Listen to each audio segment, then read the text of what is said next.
کہ ہمیں لیڈرشپ دے دی گئی ہے نا of all the nations, right? We are leaders in our individual capacity as well. This is not an easy job, right?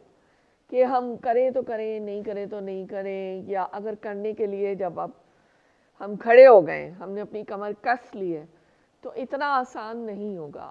میں سمجھتی ہوں جیسے غزوہ بدر میں فرشتے آ گئے تھے نا صف در صف, تو اللہ تعالیٰ کی غیبی امداد ابھی بھی آتی ہے.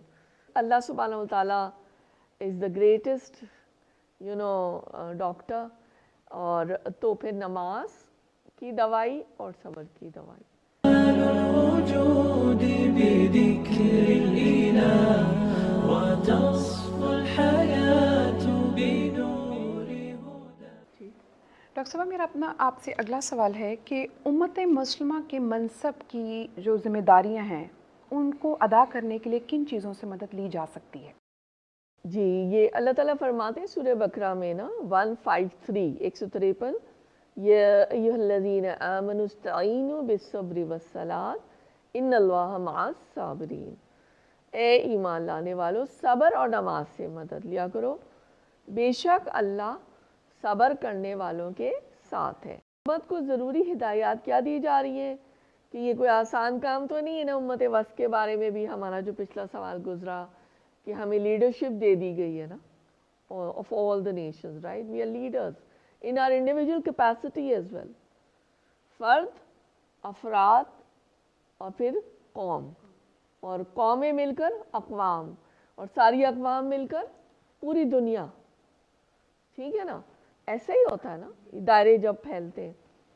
تو یہ اتنی بڑی جو ذمہ داری اللہ نے ہمیں دی ہے, ہمیں بڑی عزت و سرفرازی دی ہے, ہمیں فضیلت دی ہے, ہمیں یہ اہم ایک نائب بنایا, خلیفہ بنایا, جیسا ہم پہلے پارے میں پڑھا, خلافت دے دی اللہ تعالیٰ نے, ویسے گرینڈ بنایا. تو اللہ تعالیٰ نے کہا ہے کہ دیکھو ظاہر ہے یہ this is not an easy job, right, کہ ہم کریں تو کریں, نہیں کریں تو نہیں کریں, یا اگر کرنے کے لیے جب اب ہم کھڑے ہو گئے, ہم نے اپنی کمر کس لی ہے, تو اتنا آسان نہیں ہوگا. آج کی دنیا پہ ہی ہم نظر ڈال لیں, ورلڈ کی ہسٹری پہ ہم نظر ڈال لیں, مسلم ہسٹری پہ, اسلامک ہسٹری پہ ہم نظر ڈال لیں, کیا یہ کام آسان ہے؟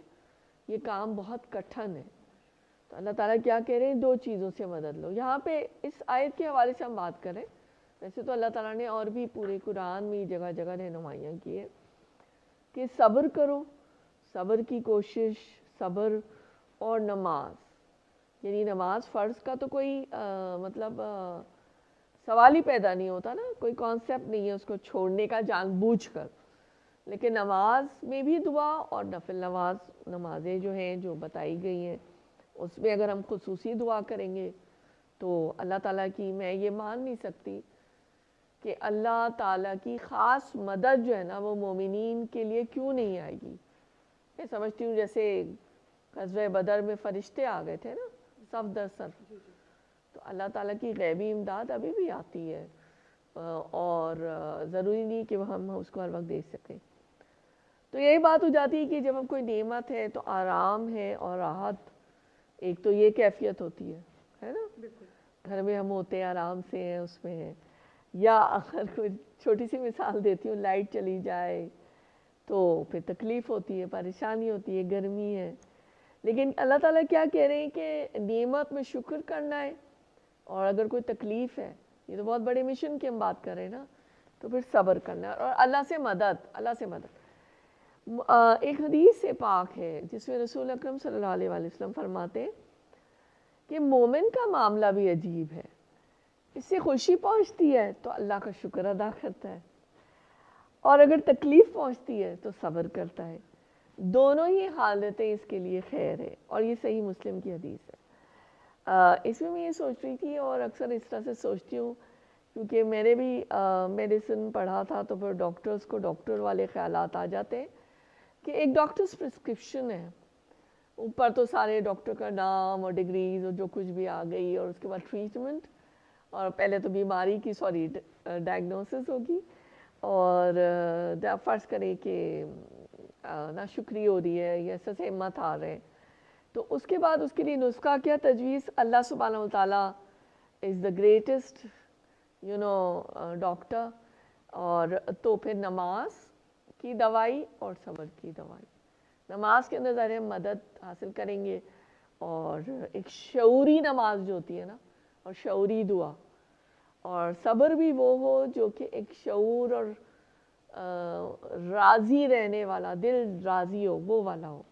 تو یہ دو جیسے ڈاکٹر کا نسخہ ہوتا ہے جو اللہ تعالیٰ صانع حکیم ہے, انہوں نے ہمیں بنایا ہے.